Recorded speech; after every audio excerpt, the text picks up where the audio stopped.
Muy buenas noches, nuevamente bienvenidos a esta escuela de formación bíblica. Hoy con un tema muy bonito que se llama la exégesis bíblica. No piense que exégesis es una palabra sumamente complicada, dificilísima. Hoy vamos a ir desentrañando este tema que realmente se compone de de dos términos muy complejos, exégesis y hermenéutica. Entonces, primero vamos a ver esta semana la exégesis, la próxima semana la hermenéutica y la siguiente vamos a hacer la unión de ambas. ¿Qué es eso? Bueno, vamos a pedirle primero a Dios que en su infinito amor nos ilumine, nos dé la sabiduría que necesitamos para comprender eso. ¿De acuerdo? Muy bien. Yo quiero que oremos y les tengo una oración especial. Vean qué bonita la oración. ¿Sabes?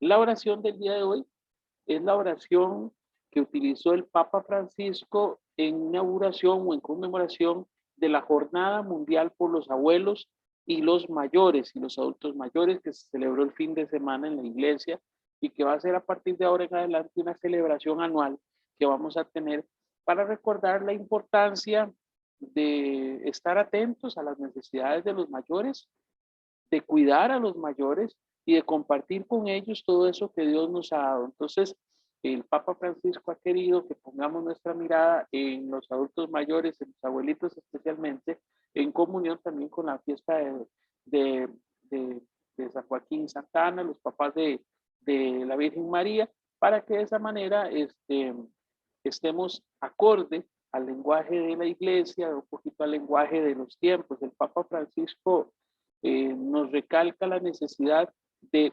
visibilizar a los ancianos y a los adultos mayores. Tenemos la tendencia en ocasiones de que cuando algo no nos gusta o consideramos que algo no está bien o no es lo mejor que tenemos, como esconderlo. Y entonces ha sucedido con la sociedad actual que a los adultos mayores, a los ancianos, los ha pretendido invisibilizar, como decir que no están o que no existen o los aíslan. Y entonces, bueno, el Papa Francisco ha querido hacer la diferencia y en eso nos invita a hacer esta oración. Yo lo que hice hoy fue dividir la oración. La oración introductoria es la primera parte de la oración y la oración conclusiva es la segunda parte, de modo que juntas, la primera y la segunda, la oración completa, propuesta por el Papa Francisco y por la Iglesia para esta jornada mundial de oración por los abuelos y los adultos. Así que les invito a que oremos diciendo, en el nombre del Padre, del Hijo y del Espíritu Santo. Te doy las gracias, Señor, por el consuelo de tu presencia. También en la soledad, eres mi esperanza, mi confianza. Desde mi juventud eres mi roca y mi fortaleza. Gracias por haberme dado una familia y por la bendición de una larga vida.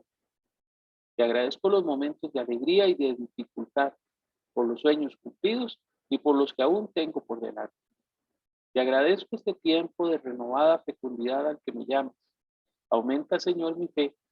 Hazme un instrumento de tu paz.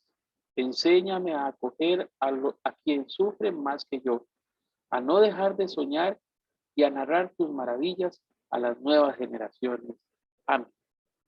En el nombre del Padre, del Hijo y del Espíritu Santo. Amén.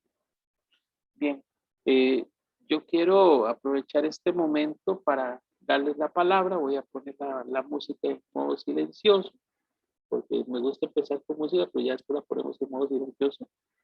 Eh, Quiero escucharles a ustedes, quisiera saber cómo les ha ido con la lectura de la Biblia. Sé que hace tiempo no nos vemos, prácticamente 4 semanas desde las vacaciones, 5 semanas, y después con la incapacidad mía y de mi madre, y pues, nos ha hecho un poco difícil, pero bueno, ya estamos de vuelta.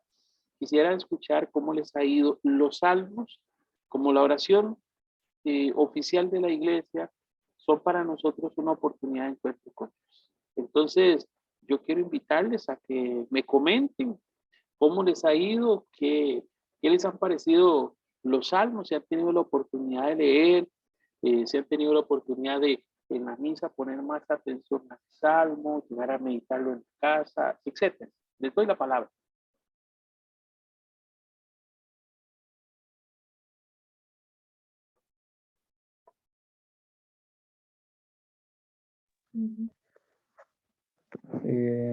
Buenas noches a todos y buenas noches a usted, profesor. Buenas noches, don Mario. ¿Cómo se encuentra? Bueno, perdone la pachucada, con toda la pata. Me parece muy bien. En el nombre de Cristo, claro, sí, sí, muy bien, gracias a Dios. Sí, los salmos, como resumiendo, es lo que yo puedo ver, ¿verdad? Me disculpan porque es muy probable que otros tengan una dimensión diferente, pero uno lo que ve en los escritores, o lo que lee, ¿verdad? Los escritores es que cómo se deleitan viendo la grandeza de las cosas físicas creadas por Dios. Lo que son las montañas, los ríos, mares, las llanuras, y que como ellos pintan de una forma imaginaria que todo lo que vemos, como los cerros, llanuras, es como, ellos lo describen como Dios, como que Dios hubiera pasado sus dedos, como cuando usted pasa sus dedos en la arena del mar y usted comienza a hacer cosas y a construir cosas.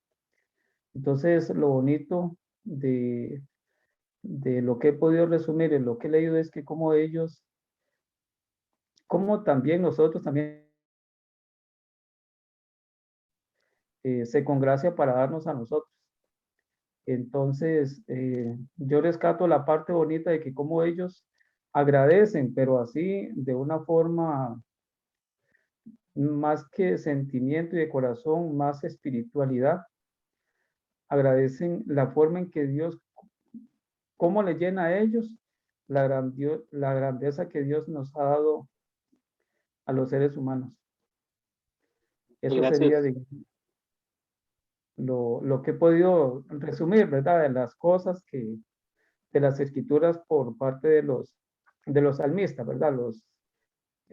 Se dice que eran eh, poetas y que también cantaban y que lo hacían con instrumentos también. Entonces, eh, eso, pues prácticamente a uno al menos a mí me llena mucho. Muchas gracias. Con gusto. Gracias a usted, don Mario. Y efectivamente, sí. Recuerden ustedes que la riqueza literaria del pueblo de Israel está plasmada en los salmos, y siendo un pueblo teocéntrico, donde Dios es el centro de todo, donde Dios es el que está a cargo de todo, comprendemos cómo esa visión de los hombres de la época, de decir que todo viene de Dios, que todo lo ha hecho Dios, es comprensible.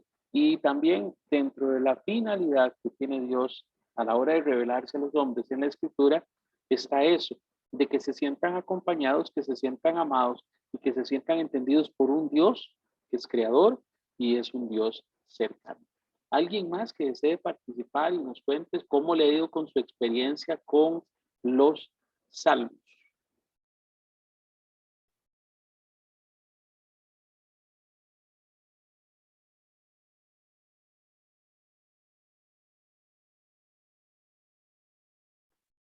Bueno, yo sé que es un proceso, es importante que sigamos leyéndolos, que sigamos descubriendo en ellos. Hay un detalle adicional que quiero sumar a los salmos. Recuerden que la iglesia tiene Carlos y doña Marta. Quiero señalar importante que la iglesia tiene un lugar muy especial, los salmos, porque recuerden ustedes, los hace parte de la liturgia. O sea, dentro de nuestro rito está, está la lectura de los salmos, dentro de nuestros ritos, dentro de nuestro culto, dentro de la manera que Dios nos ha dado para dar gloria a Él, o sea, los instrumentos de acercarnos a Él, que es lo que llamamos como la religión o el trasfondo religioso. Bueno, vamos a decir que los salmos tienen un papel muy importante. ¿Por qué? Porque son un instrumento religioso para acercarnos a Dios. En ocasiones los chiquillos a mí me preguntan en el colegio, porque han oído en otros lados que Dios es el que salva y que la religión no salva. Y yo les he dicho a ellos que tienen toda la razón, que el único que nos puede salvar es Dios. Claro, después les hago la charla en la que les explico que cada uno se salva a sí mismo, porque ya Dios a todos nos tiene por salvos y nos quiere salvos. O sea, Dios tiene esa voluntad para nosotros. Entonces yo les digo, al final de cuentas, la salvación descansa en nosotros, no en Dios. O sea, Dios es el juez, sí, pero quien toma la decisión de vivir en santidad o no vivir en santidad, le toca a nosotros. Entonces los chiquillos me preguntan, profe, lo que salva es Dios, no la religión. ¿Es necesaria la religión? Y de la mano con esto que les digo, la liturgia, el rito, que es parte de la religión, son los instrumentos que Dios creó para que los hombres, que somos seres limitados en entendimiento, en conocimiento, podamos relacionarnos con un Dios que es infinito, que es pleno. Entonces, por ejemplo, en el caso nuestro, en la Iglesia Católica, nosotros tenemos la misericordia de Dios manifiesta, en la más grande expresión. La divinidad de un Dios absoluto, eterno e infinito, que se consagra, que se encoge, que se hace pequeñito para nosotros en la Eucaristía, el cuerpo y la sangre de Cristo. Decimos un Dios que es infinito, que es incomprensible, porque lo que es infinito no se puede comprender, porque no sabemos cuál es su principio y cuál es su fin. Dios que quiso para nosotros convertirse en el pan y el vino, para que nosotros, que somos finitos, que somos de una inteligencia muy pequeñita, comprendemos poco su grandeza, podamos comprenderlo y acercarnos a él. Entonces, vamos a seguir con esto que les decía. Los salmos son parte de ese rito, de esa religiosidad que Dios ha provisto para que nosotros, como seres humanos, podamos acercarnos. Vamos a ver, ahí están doña Magda y don Carlos tratando de entrar. Vamos a ver, esperemos en Dios que ya casi se nos conecten, porque sí, en ocasiones los sistemas nos ofrecen resistencia, pero bueno, lo importante es estar ahí, ya casi esperemos que logren conectarse. Ellos ya han tenido ahí algunos bemoles con su sistema. Vamos a estar atentos. Muy bien, el tema del día de hoy, como lo decía al principio, tiene por nombre la exégesis. Bueno, yo quisiera en esto ser muy concreto. Este es un tema muy amplio. Les puedo decir que desde su definición hasta sus implicaciones prácticas, la exégesis implica todo un estudio, permítanme decirlo, teológico, científico teológico de la palabra, de la escritura, desde el origen, desde la letra, desde el signo, desde la palabra propia. Vamos a ver si doña Magda y don Carlos ya le pidieron ayuda a Leo, su hijo, ahí les prestó la computadora, ya casi llegan. Ahora sí, ya llegaron. Decíamos que la exégesis es la rama de la teología que investiga y expresa el verdadero sentido de las Sagradas Escrituras. Pero yo quiero que en este enfoque miremos la exégesis como aquella que se fija en las palabras, palabra por palabra. Cuando yo les hablaba acerca de las traducciones de la Sagrada Escritura, les decía que las palabras son muy importantes y que teníamos que estar conscientes que algunas de sus palabras fueron escritas en original hebreo y arameo y después fueron traducidas al griego. Algunas fueron escritas primeramente en griego y después traducidas al español o al latín, etc. Ahora bien, el exegeta es aquel que hace un análisis de la Sagrada Escritura desde la letra, desde la palabra, desde lo más fino. Yo podría decir, es aquel que tiene la capacidad de mirar desde lo más cercano, desde lo más íntimo, la escritura. Tiene que esculcarla muy fino y muy menudo. Claro, el profe Mauricio está consciente que para nuestro curso, nuestra formación en estudio bíblico, bueno, lo mejor sería que estudiásemos griego, hebreo y arameo y que a partir de una traducción original nosotros pudiésemos hacer un estudio profundo. Eso sería lo ideal. Por ejemplo, los sacerdotes estudian estas lenguas para conocer de ellas y poder acercarse en la interpretación de la escritura lo más cerca posible de aquel propósito que Dios tenía con él. Ahora bien, vamos a decir también que cuando hablamos de exégesis, a cambiar este signo de acá, pero me adelanté por querer ver a este señor.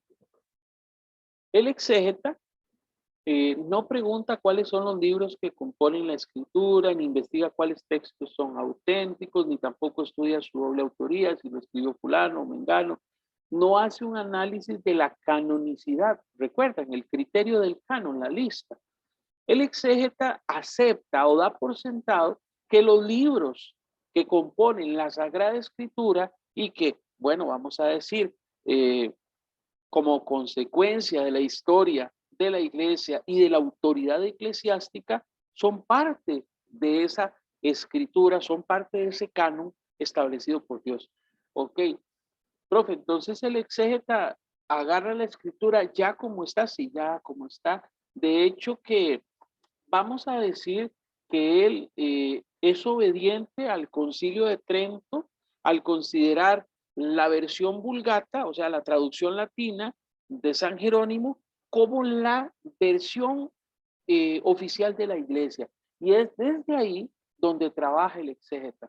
Entonces, podríamos decir que un exégeta, además de conocer griego, además de conocer un poquito de hebreo y arameo, es un experto en latín. Sí, claro, tiene que conocer el latín porque hará su análisis, el análisis teológico de esas palabras desde la traducción de la Vulgata, la traducción que hizo San Jerónimo de la Biblia, escrita en griego en su época. Ahora bien, vamos a ser claros, él no va a hacer una crítica textual de lo que escribió San Jerónimo, no nos va a hacer un análisis, no va a empezar a decir, bueno, ¿cuál fue el libro que se escribió primero? O dar opiniones con respecto a los autores. Recuerdan ustedes que en algunos casos de algunos libros del Antiguo Testamento no conocemos el autor, el nombre del quien escribió, si fue el hagiógrafo o si fue propiamente el profeta el que escribió, no, no.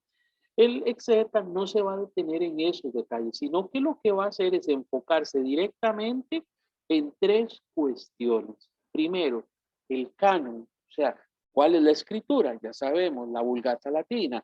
Dos, ¿cuál es el texto? ¿Qué dicen las palabras? O sea, propiamente el texto. Y tercero, la inspiración de las Sagradas Escrituras para ser fieles a lo que Dios quiso decir. Decimos, el exégeta va a poner su mirada en el canon, va a poner su mirada en el texto y va a poner su mirada en la inspiración de la Sagrada Escritura. Esto con el fin de poder analizar esas palabras y descubrir el propósito que Dios tenía a la hora de inspirar al autor sagrado al escribirlas. Vean ustedes qué bonito. Hemos venido hablando de todo esto y verá que ya no suena tan extraño. Imaginen que la primera clase de nuestra escuela de formación bíblica se hubiese tratado de exégesis. Bueno, ya a estas horas más de uno habría pagado, ya habría dicho, ah, no, hombre, está demasiado complicado, eso no se entiende. Pero como hemos venido hablando de todo esto, hasta el criterio de canonicidad y todo esto, desde hace rato, ya nos hacemos más cercanos a los términos y nos parece mucho más comprensible. Vamos a seguir con la exégesis, porque ese es el tema del día de hoy, aunque hay otros temas que son colaterales y que pueden aparecer por ahí. La exégesis mira, contempla lo que el lenguaje de la Biblia pretende expresar siempre, y ahí está la palabra clave, bajo la inspiración del Espíritu Santo. Un exégeta es alguien que cree en que Dios está manifiesto en la Escritura por medio del Espíritu Santo, inspirador del escritor sagrado. Recuerdan que cuando hablamos de la constitución dogmática de Verbum, al principio, al puro principio, decíamos que en el Concilio Vaticano II se consideraba necesario que nosotros tengamos fe para poder comprender o interpretar adecuadamente la Escritura. Pues bien, nuevamente nos damos cuenta al ver la exégesis que se requiere de esa ayuda, yo diría esa asistencia divina, que es la luz del Espíritu Santo que nos permite identificar y dar una explicación, permítame usar este criterio teológico, teniendo a Dios como centro, de los elementos que aparecen en la Escritura, de las palabras que aparecen. Vamos a seguir leyendo. Muchas cosas que están más allá del poder y del alcance y de la razón del hombre, es decir, los divinos misterios y todo lo que tiene que ver con él. Lo decía yo al principio, hay cosas que no vamos a entender. El origen del universo, por ejemplo. Dios no consideró necesario hacernos una explicación científica, cuántica, cósmica o de la materia para explicarnos o hablarnos del origen del universo. Él prefirió sintetizarlo en un relato, en un género literario llamado fábula, para que entendiésemos eso. ¿Por qué? Porque eso es lo que necesitamos saber para alcanzar la salvación. Recordemos, aquí hay que hacer un punto ahí, marcar. La escritura es para la salvación. La escritura no es un entretenimiento. En ocasiones yo leo. Y leo porque me gusta, porque me entretiene. Y más si es un libro de un tema de mi interés. Pero estoy consciente que si ese libro no es la Sagrada Escritura, y poco incidirá en mi salvación, a menos que sea un libro religioso, ¿verdad? Que me inspira y que desde la Escritura me orienta. Pero bueno, digamos que yo leo un libro como no sé, La Isla Misteriosa o 20.000 leguas de viaje submarino, que me gusta mucho Julio Verne. Por ejemplo, yo lo leo. Leerlo me parece bonito, me parece agradable, pero no va a incidir en mi salvación. La Sagrada Escritura sí. Y es ahí donde nosotros tenemos que marcar una diferencia. Los creyentes que leemos la Escritura estamos convencidos en que en ella está la salvación, en que en ella está Dios hablando y revelándose. El Dios infinito, el Dios que no logramos comprender plenamente, ha querido manifestarse a nosotros por medio de la Escritura. Y el exégeta lo hace consciente de que hay muchas cosas que no va a encontrar respuesta en la Sagrada Escritura. El origen de Dios. Entonces no vamos a buscar ahí, ¿dónde dice dónde nació Dios? ¿Y quién es la mamá de Dios? No.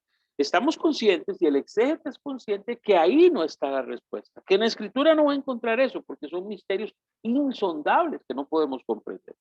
Yo le digo a mis alumnos, chicos, algún día cuando usted se encuentre frente con Dios, pregunte, me presenta a su mamá, cuénteme cómo fue que usted se originó, etcétera, etcétera, etcétera. Que eso será un elemento bonito que usted va a conocer, pero no es requisito para la salvación. El requisito para la salvación es creer en Dios y aceptar la salvación que Él está ofreciendo. Ese es el requisito. Ahora, la Sagrada Escritura nos ayuda a encontrar esa salvación, a reconocerla, a identificarla y más aún a aceptar ese regalo. Seguimos. A veces se producen tales pasajes de una plenitud y una profundidad oculta de sentido que la letra apenas se expresa y que las leyes de la interpretación gramatical apenas confirman. Profe, tradúzcame esto. Bueno, que en ocasiones los libros de la Biblia tienen un lenguaje tan complejo para nosotros que hay que ser bastante fino de mirada para poder entender el mensaje que Dios quiere revelar. Sí, es que no es fácil. Se requiere de un acompañamiento de este curso de formación bíblica, esta escuela de formación.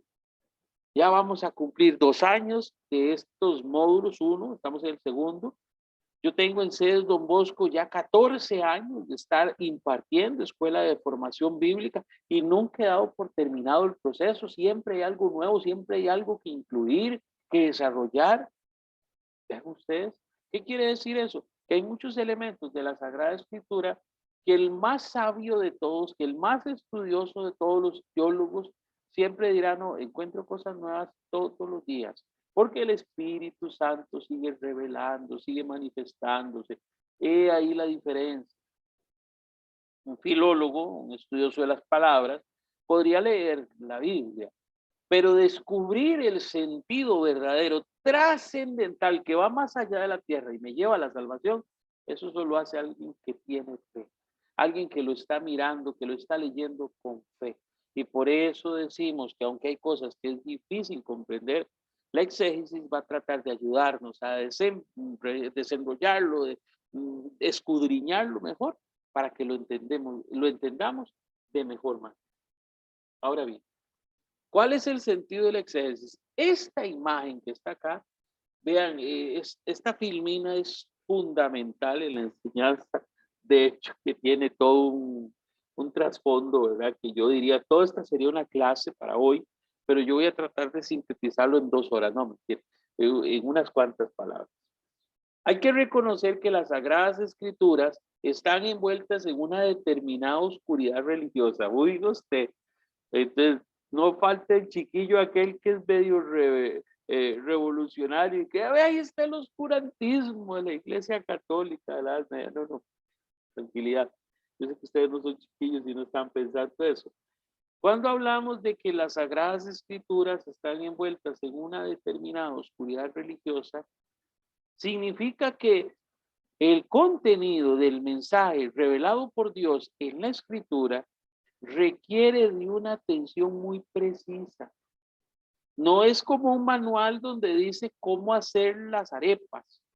Agarre 2 tazas de harina, una cucharadita de polvo de hornear, agregue el contenido de 2 huevos y agregue, no sé, una taza de leche que quede bien rico y unas gotitas de vainilla, revuélvalo bien y cuando esté bien mezclado, échelo en el sartén a fuego de, no sé, 180 grados centígrados o Fahrenheit, no sé, con aceite, ojalá que sea aceite ese de canola para que usted no se ponga gordo. Es un poco jodido estar así. Bueno, la cosa es que una receta nos dice paso a paso y casi que podemos prever el resultado de la receta si seguimos al pie de la letra estos pasos. La Biblia no es así.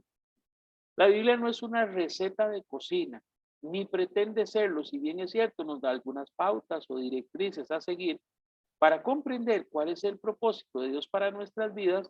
No es nunca un manual que nos obligue a seguir ciertos pasos para alcanzar la salvación. Óigase, sigo, en la coma hay una I, y que nadie puede entrar en su interior sin una guía. ¿Ven? Ahí entonces yo le digo al padre Arnoldo, síganme pagando, porque mi trabajo es bueno, vean, qué salvada que podemos hacer esto, guiar a los hermanos en el estudio de la Escritura.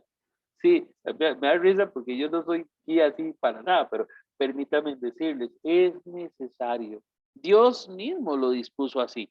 Vea que incluso cuando el pueblo de Israel recibe la herencia de la tierra, Dios pone en el corazón de estos hombres que haya una tribu, la de Leví, que esté destinada exclusivamente para el servicio religioso, sacerdotal.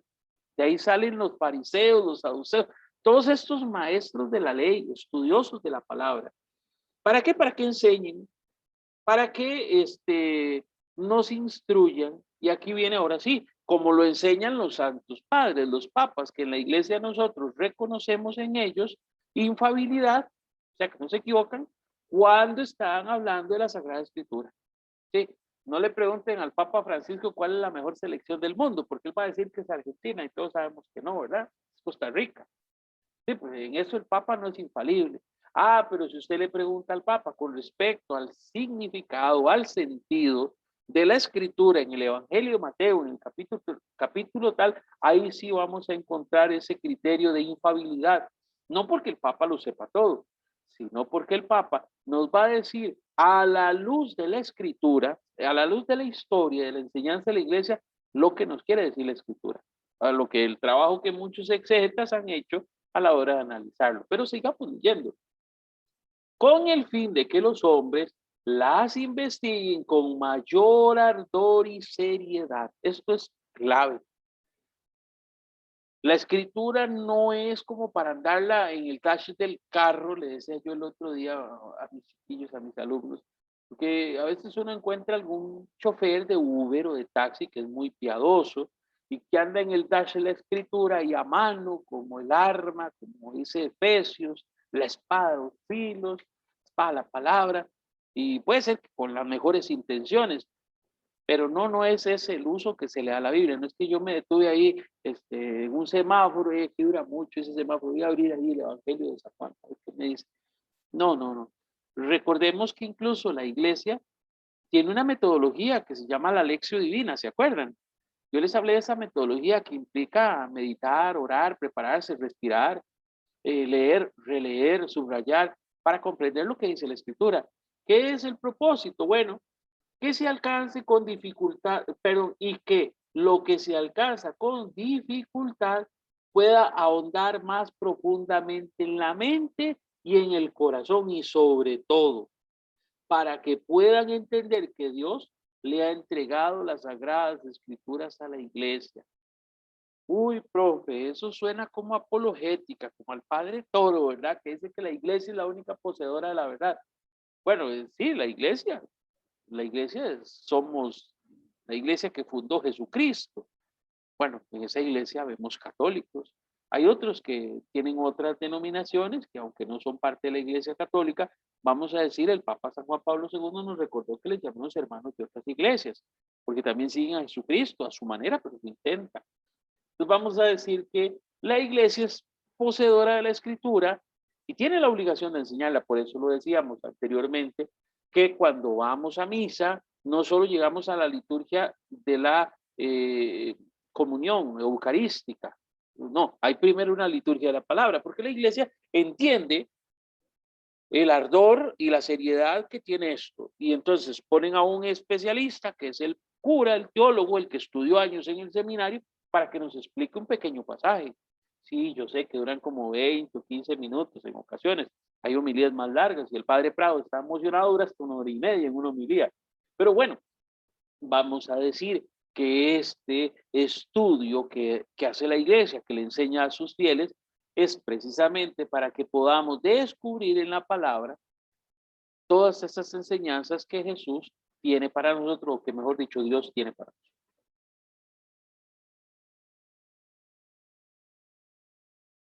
Nosotros como fieles debemos seguir a la iglesia como guía y maestra. ¿Por qué? Porque somos parte de ella y reconocemos jerarquía. Yo le digo a los amigos colaboradores, servidores de la iglesia, no se les olvide que la iglesia es jerárquica, no es una democracia. En ocasiones creemos que porque el consejo parroquial todos levantaron la mano y dijeron que estaban de acuerdo en quitar el turno, la palabra final la tiene el párroco, porque en la iglesia nos regimos por jerarquía y no por democracia. Y nosotros, si descubrimos que la iglesia es jerárquica y respetamos al pastor, que es el sacerdote que nos está instruyendo, debemos verlo como un guía y como un maestro, como esa iglesia que enseña, ¿verdad? Ahora, si hay laicos que se han preparado, que han estudiado para eso y que le pueden ayudar al cura, pues enhorabuena. Ahí estamos algunos que hemos estudiado un poquito más o un poquito menos que otros, y ahí estamos poniendo nuestro granito de arena, ayudando en esta evangelización. Ahora bien, ese es el sentido de la exégesis. Vea usted, quiero puntualizar en eso. Vea que ni siquiera le he dicho es demostrar lo mucho que sabemos de las palabras que componen la escritura. Eso no es el fin de la exégesis. Vean que el fin nos conduce a Dios. La exégesis es reconocer la guía de la iglesia en la lectura de la Sagrada Escritura para alcanzar la salvación. Así, dicho en español más castellano. Vamos a seguir. Ahora, vamos a ver cuál es el sentido de la Sagrada Escritura. En general, el sentido de la Sagrada Escritura es la verdad realmente transmitida en ella.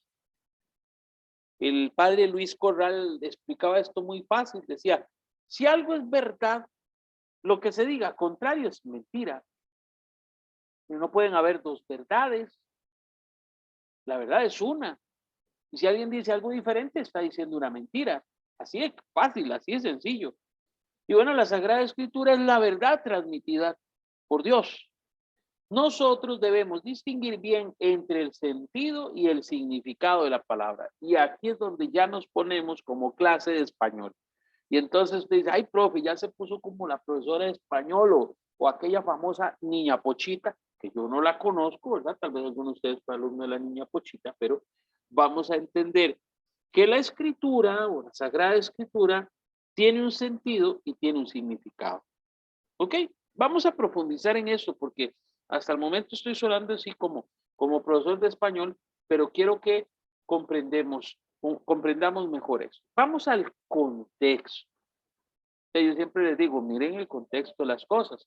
Para comprender, para poder comprender, hay que mirar el contexto. El contexto o algún otro elemento restrictivo determinarán el sentido en el que cada palabra se utiliza en cualquier pasaje dado. Y este significado es el sentido de la palabra. Vamos a la parte que está en negrita. Nos ayuda a aclarar este primer párrafo. La definición de la palabra es su posible significado. El sentido de una palabra es un significado real en un contexto dado. Entonces, por ejemplo, bueno, vamos a terminar el tercer párrafo. Una oración, igual que una palabra, puede tener varios significados posibles, pero solo tiene un sentido o significado pretendido por el autor. Que ya nos está orientando. Ok, una oración. Mauricio está feliz comiendo arroz con pollo que preparó la esposa y que ya me llegue el olor, qué rico. Ok, Mauricio está feliz comiendo arroz con pollo. Ok. Esto es lo que podríamos decir una palabra con un significado muy claro. Mauricio, el sujeto. Esta es el verbo. Feliz, el predicado. Verbo, sujeto y predicado. Mauricio, ¿cómo está Mauricio? Feliz. Y ahora viene los demás componentes de la oración. ¿Y por qué está feliz? Porque está comiendo arroz con pollo que le preparó la esposa. Qué bonito. ¿Podemos encontrar algún otro significado a esa palabra? No, ese es el significado. Y si el autor a la hora de escribir la oración escribió eso, lo hizo con la plena intención de que sepan que Mauricio está feliz comiendo arroz con pollo. Ok. Supongamos que yo quiero decir otra cosa. Mauricio, el vegano, oiga, ya le cambié, está feliz, entre comillas, comiendo arroz con pollo que le preparó su esposa. Profe, usted cambió palabras, sí, porque es la única forma de cambiarle el sentido de esa oración, para que suene sarcasmo. Claro, yo no soy vegano, Dios guarde. Perdón, sí, cuando nosotros miramos una oración como esta, que tiene un significado y que tiene un sentido claro, para poderla cambiar, necesitamos o requerimos cambiar palabras. Y es precisamente lo que el exégeta no quiere que se haga con la escritura, que cuando se hace una traducción de la Biblia, no se cambien palabras, porque le cambia el sentido y le cambia el significado. De ahí que nosotros sigamos insistiendo que la versión oficial de la Iglesia de la Sagrada Escritura es la Vulgata Latina, traducción hecha por San Jerónimo. Insistimos, porque desde ahí se hacen las traducciones para que se mantengan fieles al Espíritu que la inspiró, o sea, el Espíritu Santo de Dios. Si le cambiamos palabras, cambiamos significado. Si una palabra tiene un significado pretendido, podría ser otro significado, pero en otro contexto. Podría ser en otra conjugación, en otras oraciones. O no sé si ustedes han tenido la oportunidad de ver la diferencia que hace un punto o una coma en una oración. Bueno, ya ahí estamos hablando de figuras gramaticales, pero no quiero profundizar en eso porque me desvío del sentido al que quiero dirigir, que es hacia la Sagrada Escritura, a la composición de las palabras, al significado de las palabras y el sentido propio que ellas tienen. Entonces vamos a seguir. Vamos al sentido literal. Oiga, Siri tenía una respuesta para eso, que era el sentido literal. Es que a veces el teléfono es así medio respondo. El sentido literal de la Sagrada Escritura es la verdad real, verdadera e inmediatamente pretendida por Dios, que es su autor. Eso se lo puse yo. Aquí solo dice su autor, pero todos sabemos que el autor es Dios. Punto y seguido. El hecho de que el sentido literal debe ser realmente deseado por el autor lo distingue de la verdad transmitida por cualquier simple acomodación. ¿Qué es eso? Bueno, es que para mí ese mensaje dice tal cosa. ¿Cómo? Si es que yo entiendo tal cosa o yo puedo interpretar esto. Bueno, esa es su interpretación. Pero ¿cuál era la finalidad de Dios? Cuando dice que el adulterio es pecado, cuando dice no matarás, es un sentido literal, significativo. No matarás, eso dice la escritura. Bueno, es que yo comprendo que tal vez uno no debe matar es a los amigos, pero a los enemigos sí, vale, no. Ahí lo dice, está claro, claro como el agua, ¿verdad? Entonces, ¿qué sucede? La escritura, pero el exégeta busca el sentido que pretende darle el autor desde el sentido literal. Sin embargo, entendiendo, como lo decíamos anteriormente, el contexto. Yo les he dicho a ustedes, cuando leemos un pasaje de la Biblia hay que saber quién lo escribió, cuándo lo escribió y a quién dirigió ese mensaje, para poder ahora sí sumar el contexto con las palabras. Pero eso es un lenguaje de la próxima semana, cuando hablemos de la hermenéutica. No quiero meterme en eso todavía. Vamos a seguir con el sentido literal de la exégesis. Vamos a decir que también, además del sentido literal, vamos a encontrar un lenguaje figurativo. ¿Y eso qué es? Lección de español. El lenguaje figurado en realidad es un signo sencillo, no doble, de la verdad que transmite. Vean, sencillo. O sea, es que dice aquí, pero usted tiene que entender eso. No, es como los contratos que hacen en algunas empresas, ¿verdad? Que dice una cosa el contrato y al final termina diciendo otra y los abogados le encuentran 5 diferentes versiones.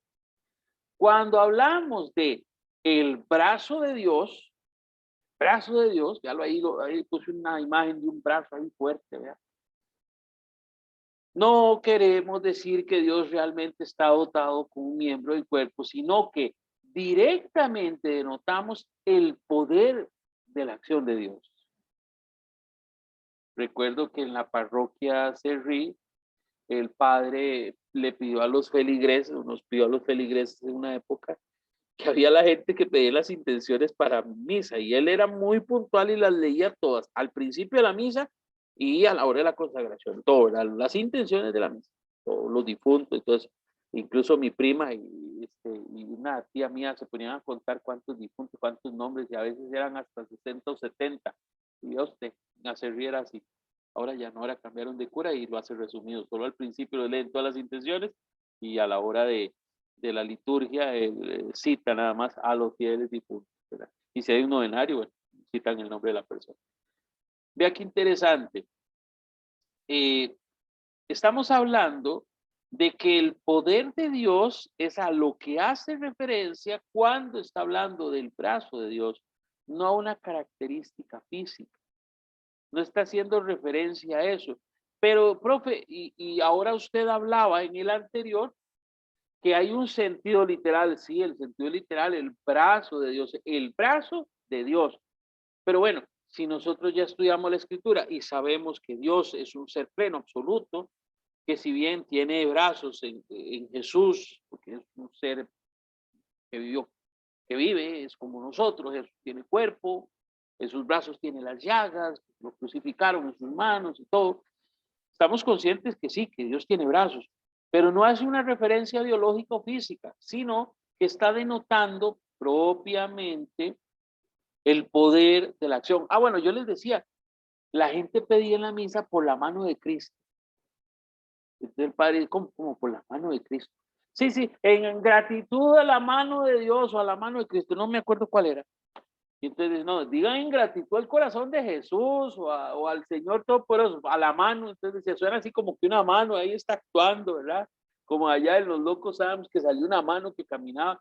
Y entonces el cura nos decía, busque una vocación bonita, en gratitud al Señor de la Misericordia, en gratitud no sé, a San Juan Bosco por favores concedidos, pero eso, en gratitud a la mano de Dios. Y entonces sonaba así como un poco desvirtuado. Entonces, él nos hablaba acerca de la importancia de que el lenguaje que usáramos dentro de la iglesia fuera acorde propiamente al lenguaje que se utiliza en la iglesia y no algo que vaya después a malinterpretar la gente. Entonces, Vean ustedes qué importante es saber interpretar lo que dicen las palabras. Uy, mira. Yo quiero llegar hasta aquí, mira, si estoy apenas con el tiempo. Voy a llegar hasta aquí porque este es el punto en el que vamos a pasar del lenguaje a la interpretación. Pero antes de pasar a la oración final, yo quiero hablarles de eso. Hacer lo que llaman concatenar la clase, o sea, unir la clase de hoy con la clase de la otra semana porque van juntos.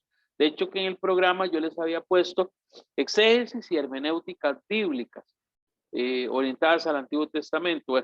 Cuando hablamos de exégesis y hermenéutica, hablamos de dos hermanas que siempre van juntas, que son como siamesas, porque una buena exégesis implica también una contemplación hermenéutica desde los hechos, desde el contexto, desde el momento histórico, desde la situación propia.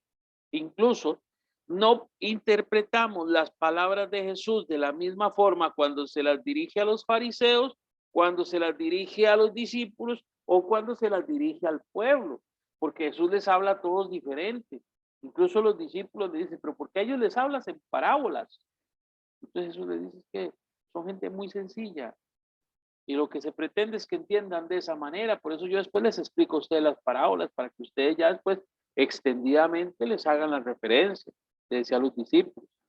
A los maestros de la ley les hablaba en un lenguaje muy horizontal, muy hacia ellos y ellos sí lo entendían.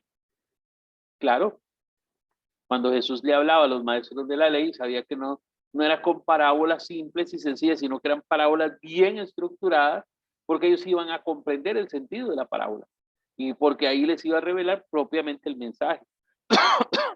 Ahora bien, entonces decimos que la exégesis va a requerir de una hermana que se llama la hermenéutica para que podamos hacer una buena interpretación del texto bíblico, claro, siempre iluminados por el Espíritu Santo.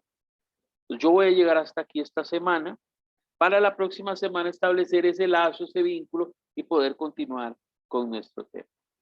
Antes de pasar a la oración final, consulto, ¿hay alguna duda, alguna pregunta hasta lo que hemos visto al momento? Profe. Adelante, doña Roxana. Gracias. Yo no tengo preguntas, sino que nada más es un breve comentario. A mí me llama poderosamente la atención y profundamente la atención que se repite mucho la palabra verdad. Entonces, doña Roxana, sí. Dale es que como que se está cortando, mi chance. Ok, retómelo nuevamente, ahora sí, ya se le escucha mejor. Ok, no, lo que decía era que yo no tengo preguntas, sino que me llama profundamente y poderosamente la atención que usted menciona. Yo creo que en eso estamos, en la búsqueda o en el camino de no solo la salvación, como usted lo menciona y siempre lo ha mencionado en todo este periodo de más de un año. Yo había entrado un poquito tarde, pero bueno, sí, ya llevo más de un año. Y no solo salvación, sino vamos hacia ella. Doña Roxana, es el cable. Cuando usted se mueve, se corta lo que está diciendo. Entonces, manténgase queditita y le escuchamos, le terminamos no, de pero escuchar. ¿será porque estoy sin audífonos y sin nada? ¿Será por eso? Hable bien despacio, pero yo creo que como que algo sucede con la señal cuando usted agarra cierta velocidad, empieza y no la escucho yo, por lo menos. No sé si los demás lo escucharán. Pero para no perdernos sus valiosas palabras. Sí, se distorsiona. Okay. Sí. Gracias, doña Elizabeth. ¿Será que me pongo, voy a ponerme los audífonos, a ver si así funciona mejor y tengo micrófono? Ahí entonces, se escucha perfecto. Ahí se está escuchando perfecto. Ya ahora sí. Pero yo diría, a esa distancia y a esa velocidad. A veces los micrófonos de computadora tienen sus detalles. Ya ahora se me olvidó todo lo que dije. No, mentira. Usted nos está hablando del sentido del mensaje de salvación, ¿verdad? Que es un elemento que yo repito mucho. Ajá, y no, lo que mi punto es, mi comentario va en ese sentido de la verdad, ¿verdad?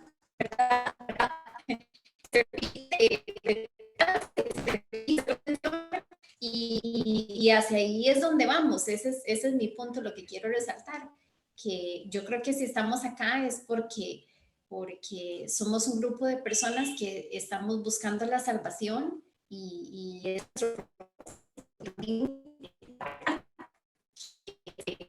este es mi punto. No sé si ya ahora sí me escucharon. Muchas gracias. Con gusto, doña Roxana. Sí le escuchamos y sí le comprendimos, aunque a ratillos ahí como que se cuarteaba un poquito, pero muchas gracias. Qué pena. No, tranquila, me extraña, me extraña.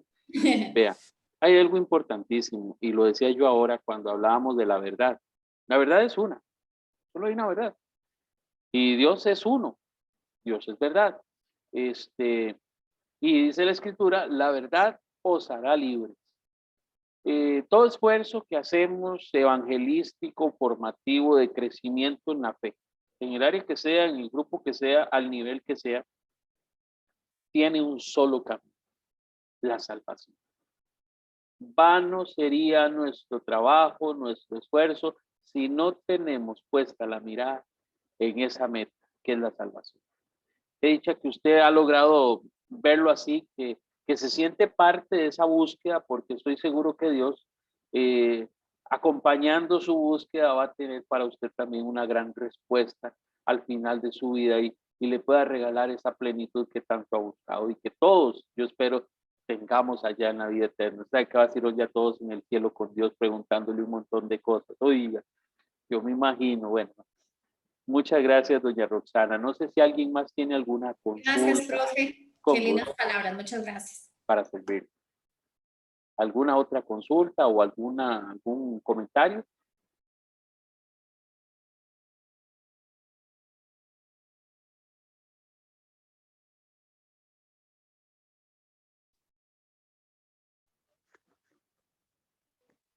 Qué pena. Adelante, don Mario, no se preocupe.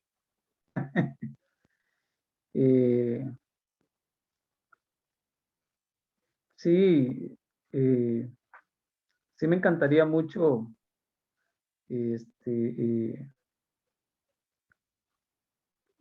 como tener una definición de todo lo que usted ha dicho, digamos, tener una definición, posiblemente más adelante se me aclare, pero de los exégetas, porque ellos analizan cosas que nosotros tal vez no comprendemos tan profundamente. Y si ellos analizan las Sagradas Escrituras de una manera, y si lo hacen con fe, yo siento que sí, en algún momento vamos a entender mejor esto que queremos que nos lleve a la salvación a todos.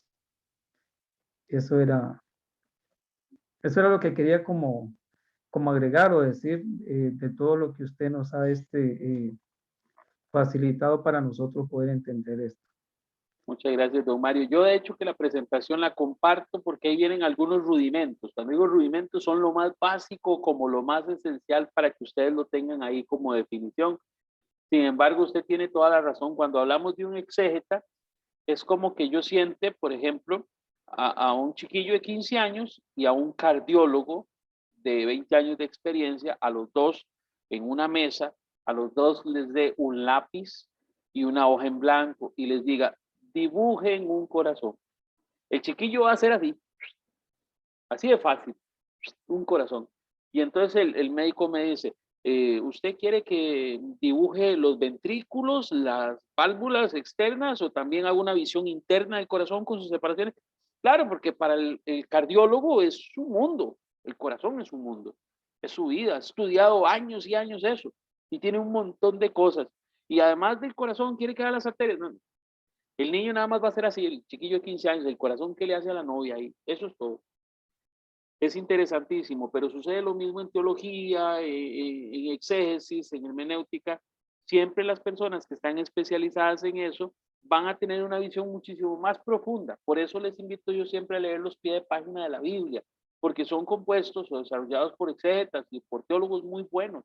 Entonces, nosotros, a menos que estudiásemos en una universidad teología, incluso yo les hablo con toda franqueza, Hay universidades acá en Costa Rica que imparten carreras de teología muy light, muy superficiales, incluso teologías muy liberales o abiertas, como a dar interpretaciones así, antojadizas de la escritura.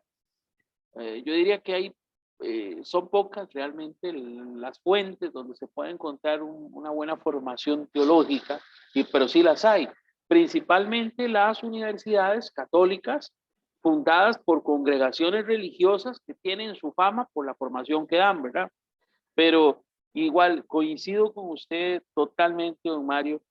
Vamos a ir desentrañando poco a poco este tema y nos vamos a dar cuenta que nosotros vamos a adquirir un conocimiento que nos va a ser útil, que vamos a poder compartir con otros. Más, sin embargo, si quisiésemos avanzar más, sí implicaría un compromiso mucho más grande, de muchas horas, de mucho tiempo, y que es entretenido. Yo digo que es muy bonito, pero también para que un buen teólogo, un buen exégeta pueda hacer un estudio profundo, yo creo que debe dedicarse a eso completamente para que lo viva, ojalá todos los días y 8 horas al día para que pueda realmente profundizar en esto, porque es un mundo maravilloso, es un mundo maravilloso. Muy bien, muchas gracias. Quiero compartir con ustedes la oración, como les decía, la primera parte de la oración fue la oración del Papa Francisco en el marco de la celebración de la Jornada Mundial por los abuelos y el adulto mayor, por los mayores, como le dice el Papa. Al inicio, la oración inicial fue la primera parte de la oración y ahora al cierre hacemos la segunda parte de la oración. En el nombre del Padre, del Hijo y del Espíritu Santo. Amén. Protege y guía al Papa Francisco y a la Iglesia para que la luz del Evangelio llegue hasta los confines de la tierra. Envía tu Espíritu, Señor, a renovar el mundo para que la tormenta de la pandemia se apacigüe, los pobres sean consolados y toda guerra termine. Sosténme en la debilidad y concédeme vivir plenamente cada momento que me das, con la certeza de que estás conmigo cada día hasta el fin del mundo. Amén. En el nombre del Padre, del Hijo y del Espíritu Santo. Amén. Gracias le damos a Dios por esta oportunidad que nos dio de poder compartir este tema de formación. Vamos a ver la grabación también.